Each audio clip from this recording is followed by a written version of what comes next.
still confident in his team, saying, quote, will be confident in his team, saying, quote, we'll be fine, end quote.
Hey Cowboys and Cowgirls, welcome back to another Monday edition of the Daily O. I'm Parker Terrell.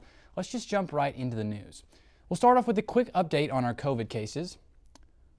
According to the OSU COVID dashboard, the university currently has 267 cases as of September 30th.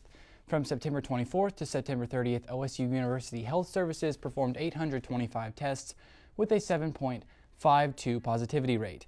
For more information on our COVID cases, you can visit the OSU dashboard using the link shown on the screen. Moving on to our national COVID news, after what is now being called a super spreader event, Trump's White House event, where he announced Amy Coney Barrett as his Supreme Court nominee. At least 18 people that are in the White House or associated with the president's campaign have tested positive for COVID. Today, White House Press Secretary Kayleigh McEnany announced that she tested positive for COVID. Over the weekend, other officials close to Trump also tested positive, such as former New Jersey Governor Chris Christie, former White House counselor Kellyanne Conway, and the president's campaign manager Bill Stepien. Last Thursday, President Trump announced he tested positive for COVID-19 and by Friday was admitted into Walter Reed Hospital for mild symptoms. His current condition remains unclear, but yesterday the president was feeling well enough to leave the hospital to wave at his supporters from the presidential motorcade.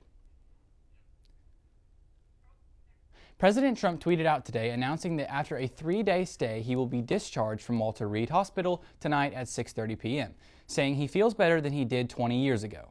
White House doctors will continue to monitor the president's condition from home.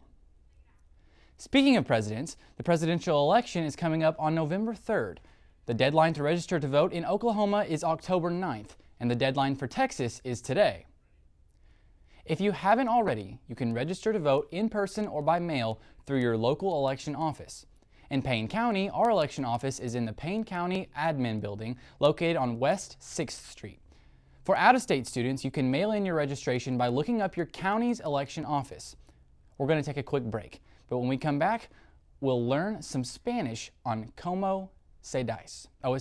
Como se dice OSU. Stay tuned.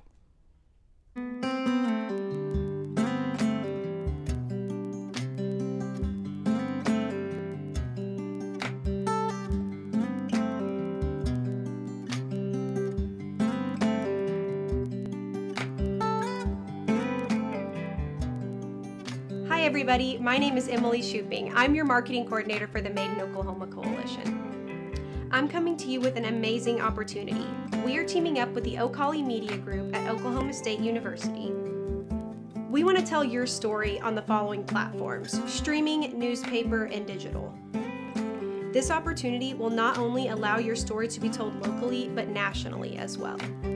I am so excited for each of you to join in on this tremendous opportunity. This will not only be good for your business, but it will be good for our great state of Oklahoma. You can be expecting an email from me soon with more details about this opportunity.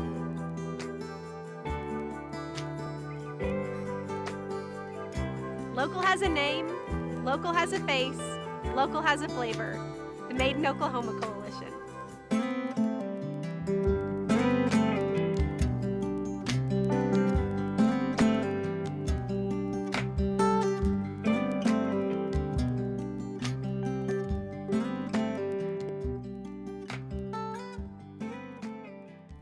All right, welcome back to the Daily O. If you tuned in a few weeks ago, you might remember our new segment, Como se dice OSU. Last time, Ellie and Lauren taught us the basics of conversation. This week, they're in the kitchen teaching us how to make empanadas in Spanish.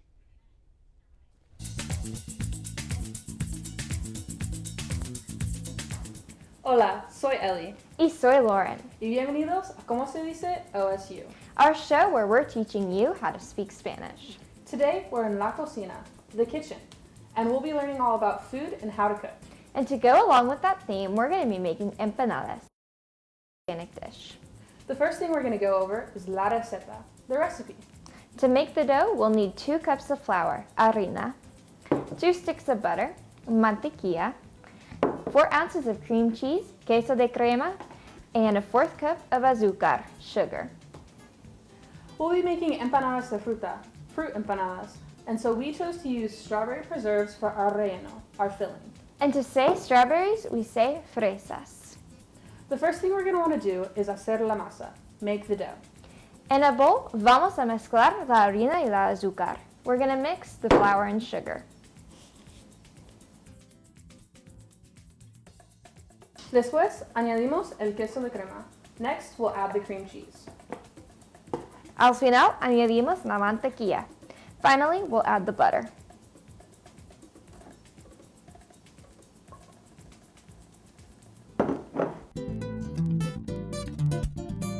Once our dough is mixed together, we'll put it in the refrigerator for 15 minutes. Vamos a ponerlo en el refrigerador por 15 minutos.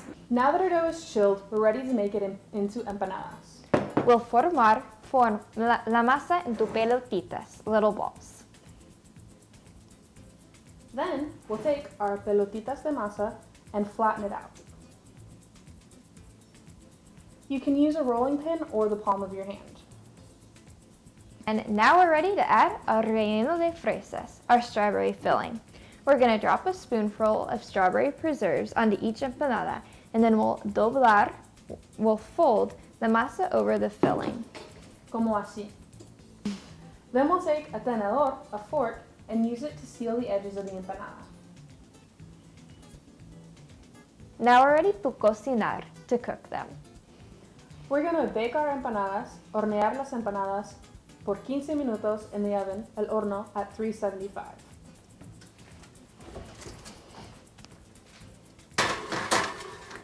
Look how good they look. Y qué ricos. That means how delicious. Well, that's all we have for you today. And we'll see you next time when we talk about los animales. Hasta luego. Ciao. Thanks, guys. First, I'd like to apologize for some pronunciation. It's como se dice. I apologize for that earlier. I'm about to say I've never had an empanada, but I would like to try one out, and I might just go home and try out that recipe. Now let's take a quick look at the weather. Josh is out today, so I'll be taking over from the desk. It looks like we're going to have some gorgeous weather tonight, with highs being in the mid-70s right now and getting into the low 60s by later this evening. For the week's forecast, we're going to have highs in the 80s and lows in the 50s with sunny skies all week. So it's a great week to spend some time outside before it gets too cold. That's all I have in news for you today. Be sure to stick around for sports after this commercial break. For the Daily O, I'm Parker Terrell. Have a good night.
Hi, I'm Will Joyce, the Mayor of Stillwater.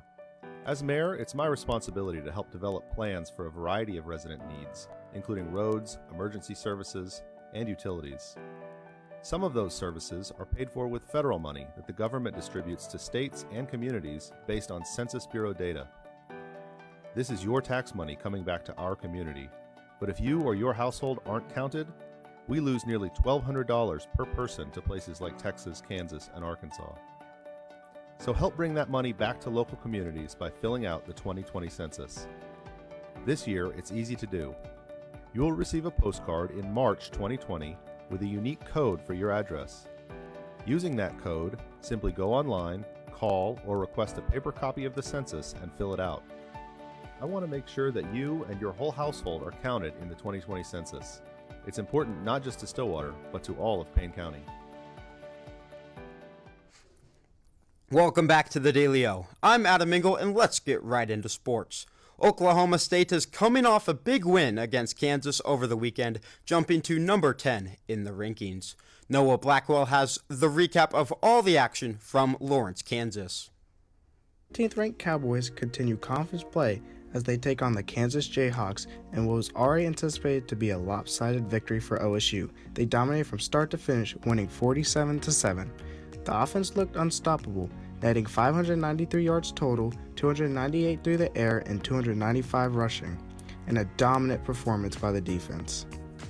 We need to continue with simplicity to allow our guys to improve at just the basic things that, in our opinion, help us win a football game. Chunk plays were a common theme throughout the game for Oklahoma State. A 66-yard receiving touchdown for Braden Johnson put the Cowboys up 17-0 in the second quarter. The next drive, Shane Illingworth launched a 55-yard bomb to a wide-open Tylan Wallace for his first touchdown of the game. Following the Wallace touchdown, the receiver group broke out some jewelry of their own, known as the wide receiver chain. Something we kind of brought up in the summer that we said we were going to use it this season, and I'm happy that we got to bring it out today. We've been waiting these past couple games to bring it out, and I'm happy that we were able to bring it out and show everybody what it was today.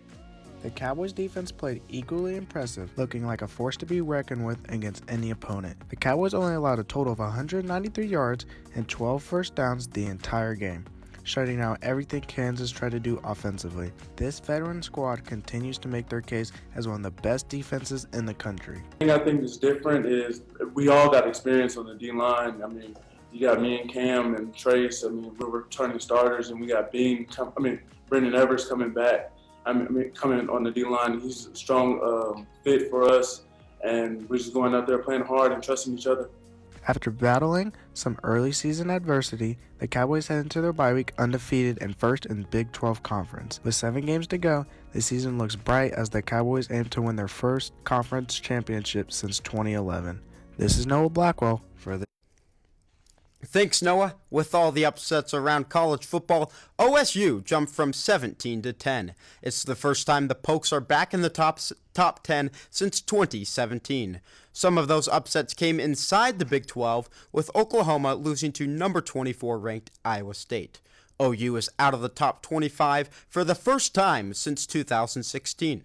Number 22 Texas also lost to TCU, knocking them out of the top 10. Who would have thought that OSU, Kansas State, and Iowa State would be the only undefeated Big 12 teams left so far?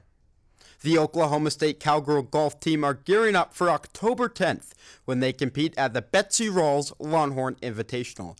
Isabella Fierro is a member of the golf team who has had a lot of success here at OSU and around the country.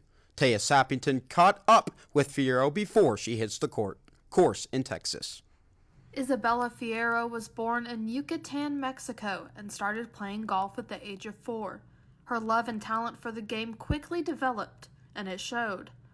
At age 16, she won the Mexican Amateur Championship in Mexico City, the South American Amateur Championship in Buenos Aires, and the North and South Women's Amateur Championship in North Carolina. Fierro has 7 tournament victories and 15 top 10 finishes around the globe in just the last 3 years. She's one of the most highly touted recruits in program history and ranked number 35 in the world on signing day. Fierro says she chose OSU to help bring a national championship to the program, but her decision was strategic as well. I wanted a place that has really different kinds of weather, a lot of adversities, so I can learn how to play in different kinds of weather. Fierro made history her freshman season, posting the second best scoring average in program history. She also won the Betsy Rawls Longhorn Invitational and broke OSU's 54-hole scoring record by 4 strokes. Head coach Greg Robertson says Fierro can take her golf career as far as she's willing to go. Talent-wise, she's not lacking. I think she's as good of a player out there in college golf as anybody that I've seen. And so if she puts it together throughout the course of the whole year and really, again, throughout the course of her career, you'll see some special things from her. The Cowgirls finished the Schooner Fall Classic in 7th place as a team, and Fierro finished with a tie for 7th place. She's currently one of 30 players in the nation on the watch list for the Annika Award, a trophy presented annually to the top female collegiate golfer in the United States. Cowgirl golf will be back in action next Saturday at the Betsy Rawls Longhorn Invitational. Thanks, Taya. Be sure to keep up to date on all things Cowgirl golf as the season moves ahead. The NFL continued yesterday minus one game. The Patriots and Chiefs game was moved from the Sunday lineup to 6 o'clock tonight due to multiple cases of COVID-19 springing up in the Patriots organization. Most notably, star quarterback Cam Newton tested positive and was ruled out. The league, out of precaution, moved the game over an extra day so more testing could be done to ensure the player's health. That game kicks off at 6 tonight on CBS. The original Monday night game with the winless Atlanta Falcons taking on the undefeated Green Bay Packers will still air at 8 on ESPN. Yesterday, the Dallas Cowboys welcomed the Cleveland Browns to town and were hoping to slow down a Browns team that has been picking up some steam, having a winning season for the first time in 6 years. Both offenses were rolling in the game, but it was Cleveland who struck first with a 37-yard touchdown to OBJ from Jarvis Landry. The Cowboys quickly answered with 2 touchdowns but it would be the last time they would score until the fourth quarter. The Browns had 34 unanswered points, jumping all over the Cowboys defense. The fourth quarter comeback was not meant to be, as Dallas brought the game back to just 3, but Cleveland would pitch to OBJ again, sealing the game, the Browns 49-38. The Houston Texans, after a 4-0 start, an 0-4 start, have fired head coach and GM Bill O'Brien. O'Brien made some questionable moves over the offseason, including trading All-Pro receiver DeAndre Hopkins to the Cardinals. He has been with the Texans since 2016. The MLB playoffs continue with the divisional rounds beginning today, with the American League going first. The Astros and the Athletics are playing right now, and the Yankees and Rays will begin after the show tonight. Tomorrow, the National League starts with the Marlins taking on the Braves and the Padres playing their in-state rivals, the Los Angeles Dodgers. The championship series will start this Sunday after this week of action. The NBA Finals rolled on last night with the Heat taking on the Lakers. The Lakers already jumped to a 2-0 series lead, so the Heat's backs were against the wall and they performed. Jimmy Butler posted a triple-double as the Heat won 115-104. The drama came at the end of the game as LeBron James, visibly frustrated, walked off the court and headed towards the tunnel while the game was still ongoing. Lots of personalities out there, including Stephen A. Smith, ripped into James for this disrespectful action. LeBron is still confident in his team, saying, quote, "We'll be fine," end quote. The finals continue tomorrow night at 8 on ABC. That's all we have for the show today. Be sure to keep up with us on Instagram and Twitter at @TheDailyO_TV. And you can watch us anytime on Roku TV, Amazon Fire Stick, Apple TV, and Sudden Link Channel 112. For The Daily O, I'm Adam Engel. Have a good night, Cowboys.